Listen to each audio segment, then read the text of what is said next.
Hey, this is Randy Velker. Welcome to Technophobics Anonymous. Now we're going to be looking a little bit again at Chrome, Google Chrome, and how to do some search tricks and tips, how to do some searching. Let's go ahead and back up here and take a look at Google.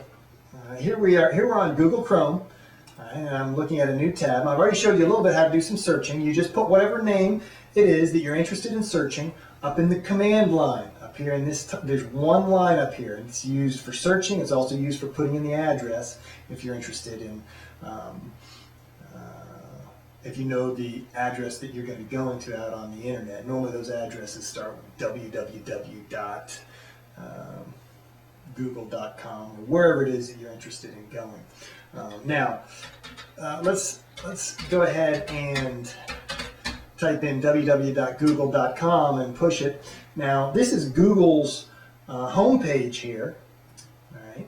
And all they have is one button or one area right in the middle for you to put in where you're going to search. Now, this is irrelevant for us because we're in Google's browser, and the command line up top functions as our search engine, as our search line. So this is where we're going to be, from here on out, putting our searches right in this upper line right here in order to take us where we want to go.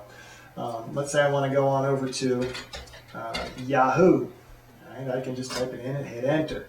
All right, now it will give you all of the different places of Yahoo down here underneath.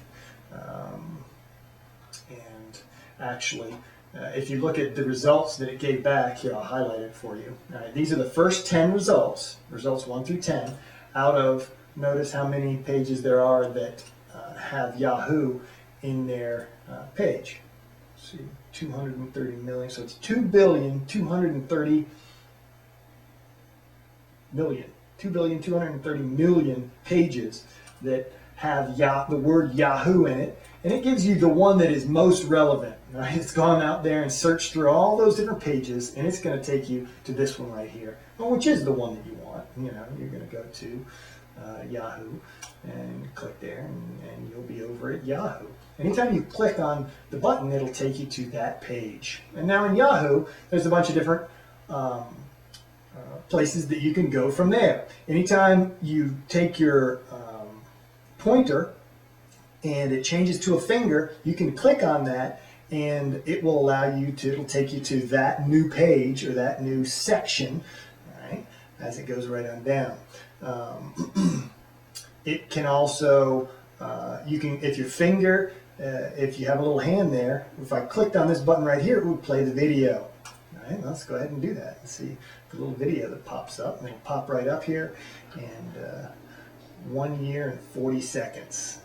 Okay, so I guess it's got some kind of a time-lapsed picture, a whole year of what happens to these trees. Oh, that's kind of cool. All right, and when I'm using a video, this down here tells us how much time has gone. This tells you how long it's going to go completely. All right, and this over here will pause the video. So anytime you want to pause a video, you can click on the button. Anytime you want to replay it, you click on the little arrow, and it will continue playing on there. So it's an interesting little video that they have on the front of Yahoo right now, just showing trees over 1 full year. Here it is getting in the winter time. All the leaves falling off again. Interesting. Okay. This is how you can start to move around. So any one of these buttons will take you to a new page, and on each one of those pages, there'll be many new places that you can go from there. So you need to put in what it is that you're interested in searching in the command line here, and it'll take you to that page. And then, as you start poking around, you'll find more and more and more connections from those pages. This is what's called surfing the web. And you can... there's a lot to learn out there. There's thousands and millions of computers all connected together through these different, they're called hyperlinks. All right, so that's what you're doing, is you're clicking on their hyperlink, and it'll take you over to the new computer to take a look at it. Now, once you have been surfing for a while, and you know maybe the 3 or 4 primary places that you always go to. For instance, we'll be teaching you in a little bit how to set up an email account at Gmail, which is the Google email.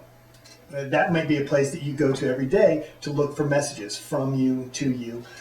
And so basically what we would do is we would put that in one of these tabs. Next to it, maybe you'll have a calendar that tells you what's happening in the days, and you go back and forth. So maybe you have an online calendar to keep track of what's happening. That might be in your next tab. The third tab might be weather.com, something like that, so you can check the weather.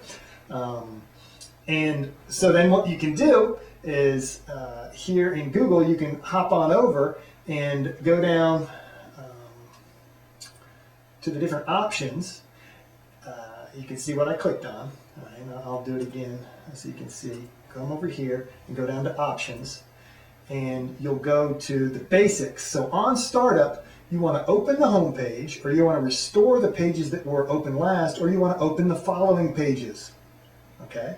So what you do is you click open the following pages, and you click on use the current pages.